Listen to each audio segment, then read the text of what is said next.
Part 19 Semburan Kopi Hitam.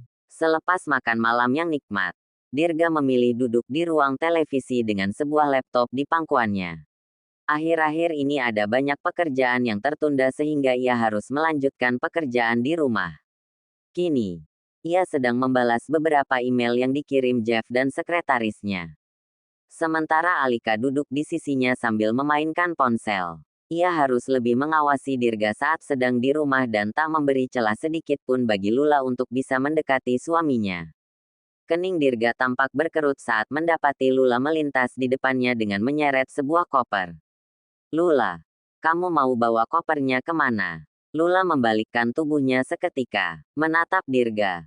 Lalu kemudian Alika yang menghadiahinya tatapan mengintimidasi.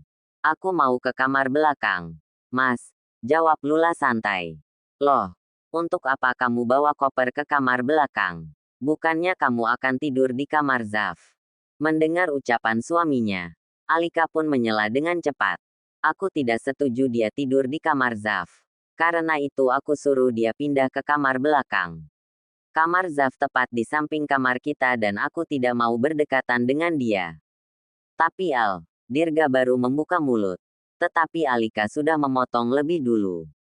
"Lagi pula apa statusnya dia di rumah ini?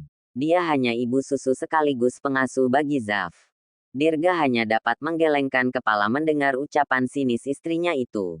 Ia mulai merasa pikiran Alika hanya diisi oleh prasangka buruk. "Al, aku tidak suka memperdebatkan hal-hal sepele seperti ini. Kalau kamu tidak mau berdekatan dengan Lula, kamu saja yang pindah. Di atas masih banyak kamar kosong." Mata Alika melotot mendengar ucapan suaminya. Belakangan ini, Dirga tak lagi tunduk sepenuhnya seperti dulu. Sehingga membuat Alika kadang merasa khawatir. Tanpa memerdulikan pendapat Alika, Dirga berdiri dari duduknya dan mendekati Lula. Meraih koper dan membawa masuk ke kamar Zaf. Sementara Alika diam mematung dan tak dapat berbuat apa-apa. Hanya bola matanya yang mengikuti kemana langkah suami dan madunya. "Kamu akan tidur di kamar ini bersama Zaf. Jangan pedulikan apapun," kata Alika. "Terima kasih, Mas." Dirga mengangguk pelan seraya mengusap puncak kepala sang istri. Ia juga merasa bersalah dengan perlakuan buruk Alika. "Kamu yang kuat ya," ucap Dirga, namun berhasil membuat Lula tertawa kecil.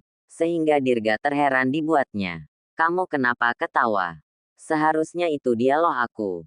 "Mas, kamu sanggup ya bertahan dengan istri seperti itu selama hampir 2 tahun?" Dirga terdiam. Lalu kemudian mereka tertawa bersama. "Anggap saja aku ketiban durian runtuh." "Loh, durian runtuh kan artinya keberuntungan, Mas." "Keberuntungan? Memang kamu mau kejatuhan durian runtuh beneran?" ucap Dirga tertawa lepas. Ini adalah pertama kalinya ia tertawa tanpa beban dan tekanan sejak menikahi Alika. Perhatian Dirga pun teralihkan kepada boks bayi ketika melihat gerakan-gerakan kecil di sana. Sambil tersenyum ia mendekat. Zaf terlihat cukup gelisah. "Anak ayah mau digendong." "Ya." Dengan wajah penuh bahagia, Dirga meraih tubuh mungil itu dan memeluknya. Ia duduk di tepi tempat tidur dan menghujani wajahnya dengan kecupan-kecupan lembut. Menepuk tubuh bayinya dengan lembut hingga kembali terlelap. Kemudian menatap wajah Zaf dengan penuh cinta.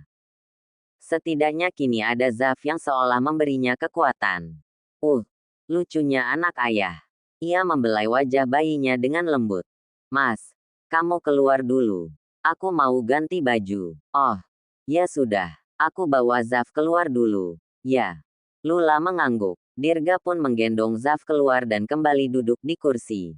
Sementara Alika yang duduk di sisi sofa lain bertopang dagu menatap Dirga yang tampak begitu bahagia menggendong putranya. Wanita itu memutar bola matanya dengan malas. "Pak, ini kopinya." Mbok Darmi datang dengan membawa secangkir kopi yang tadi dipesan majikannya itu. "Simpan di meja dulu, Mbok." Mbok Darmi meletakkan secangkir kopi ke atas meja. Lalu kemudian kembali ke dapur. Tak lama berselang, tubuh kecil Zaf pun menggeliat dalam pangkuan sang ayah. Ia tampak gelisah. Terdengar lenguhan-lenguhan kecil dari bibirnya.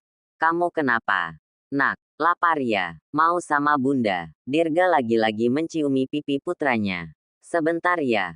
Bundanya lagi ganti baju. Sesekali Dirga menatap pintu kamar yang masih tertutup. Sudah beberapa menit Lula berganti pakaian. Lula. Zafnya nangis. Ucap Dirga. Iya, Mas. Sebentar. Terdengar sahutan dari dalam kamar. Sambil memangku Zaf, Dirga meraih cangkir kopi. Menyeruput pelan. Bersamaan dengan bola matanya yang tertuju pada pintu kamar yang baru terbuka.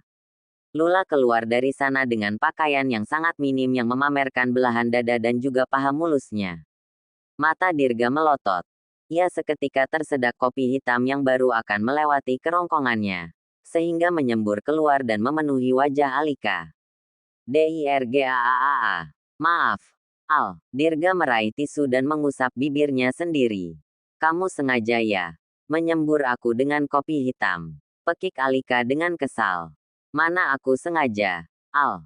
Daripada kena Zaf. Kan mending kena kamu. Balas Dirga membuat bola mata Alika membulat. Apa maksud kamu? Luapan kesal dan marah terlukis jelas di wajah Alika. Dirga pun menggeser menjauh sambil mendekap erat tubuh mungil Zaf. Khawatir jika putranya akan terkejut dengan suara menggelegar ibu tirinya itu. Apa sih Al? Kamu tidak perlu semarah itu. Kan bisa langsung cuci muka. Di ambang pintu, Lula mengatupkan bibirnya seraya menatap Dirga dan Alika bergantian. Jika tidak takut Alika akan mengomel, ia pasti sudah tertawa terbahak. Sementara Dirga meneliti wajah dan tubuh Zaf demi memastikan semburan kopi hitamnya tak sampai mengenai bayi kecil itu. Syukur tidak kena kamu, Nak, ucapnya seraya sesekali melirik Alika yang masih begitu kesal. Lula pun melangkah mendekat dan berdiri tepat di hadapan suaminya.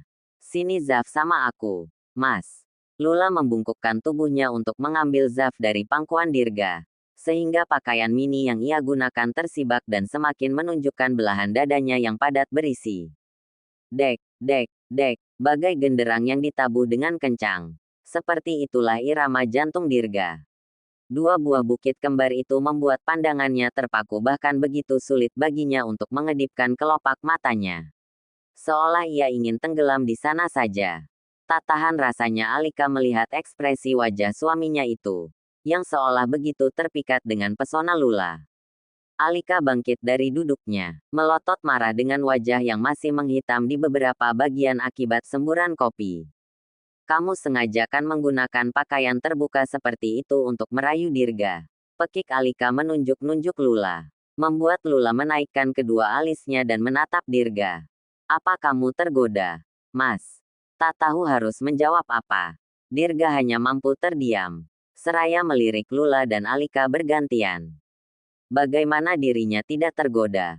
Lekukan tubuh Lula dan kulit putih mulusnya saja sudah membuat imajinasinya melayang-layang. Dirga bahkan merasa kehilangan akal sehatnya. Ia menghela napas panjang. Diamnya Dirga pun membuat Alika semakin kesal. Ia berdiri dari duduknya. Seperti biasa berjalan menuju kamar dengan menghentakkan kakinya cukup keras dan membanting pintu. Maaf, Mas. Ucap Lula membalikkan tubuhnya dan masuk ke kamar dengan membawa Zaf bersamanya. Tinggallah Dirga seorang diri. Menyandarkan punggung di sofa dan memijat pangkal hidungnya. Kata siapa punya dua istri enak. Titik, titik. Setibanya di kamar, Lula membaringkan Zaf dan mencium kedua pipinya. Ia mulai menyusui bayi kecilnya itu. Zaf, maafkan Bunda harus melibatkan kamu. Mama Alika itu jahat dan tidak tulus mencintai ayah. Dia hanya mau memanfaatkan ayah demi kepentingannya sendiri. Kamu harus kuat ya, Nak. Karena kita akan berjuang bersama untuk membebaskan ayah dari orang yang salah. Menatap langit-langit kamarnya, ingatan Lula kembali terarah pada hari di mana ia menemukan sebuah rahasia besar. Beruntung Dr. Alan bersedia membantu sehingga Lula dapat mengatasi segala kesulitan.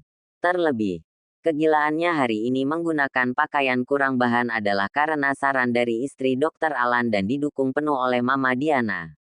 Lula menarik napas dalam sambil memperhatikan pakaian tipis yang membalut tubuhnya. FLASHBACK. Hari itu Lula menemui Dr. Alan di ruangannya sebelum pulang ke rumah. Ia juga telah menceritakan temuannya kepada sang dokter. Kamu tidak akan mendapatkan apa-apa dengan mengatakan itu kepada Dirga meskipun yang kamu katakan adalah benar adanya. Ucapan Alan kala itu masih terngiang di benak Lula. Karena Alika akan menjadikan itu sebagai senjata untuk menjatuhkan kamu. Lalu saya harus bagaimana? Kak, ada cara. Tapi itu akan sangat berbahaya. Bagaimana? Tanya Lula semakin penasaran. Penuhi keinginan Alika untuk merebut Zaf dari kamu. Tidak, saya takut Bu Alika akan menyakiti Zaf. Karena itulah kamu harus main cantik. Kamu harus bisa masuk ke rumah Dirga dan tinggal bersama mereka untuk bisa membongkar kedok Alika. Dan Zaf adalah satu-satunya yang bisa membawa kamu ke rumah itu. Caranya, tanya Lula. Kamu tenang saja, saya akan bantu. Pertama, rubah penampilan kamu. Kedua, kamu harus bisa merebut hati Dirga. Buat Dirga bergantung bahkan jatuh cinta dengan kamu. Tunjukkan kepada Dirga bahwa kamu adalah pilihan terbaik. Pelan-pelan, Dirga pasti akan menjauh dari Alika. Dan pada saat itu terjadi, maka bukan salahmu merebut suaminya. Ucap Dokter Alan dengan penuh percaya diri. Lula mengusap tengkuk lehernya di mana bulu kuduknya terasa berdiri. Kongeria, Kak. Seperti judul novel, bukan salahku merebut istrimu. Ceritanya tentang seorang dokter yang jatuh cinta dengan pasiennya yang sudah bersuami. Kamu menyindir saya. Ketus sang dokter membuat Lula tersenyum pelik.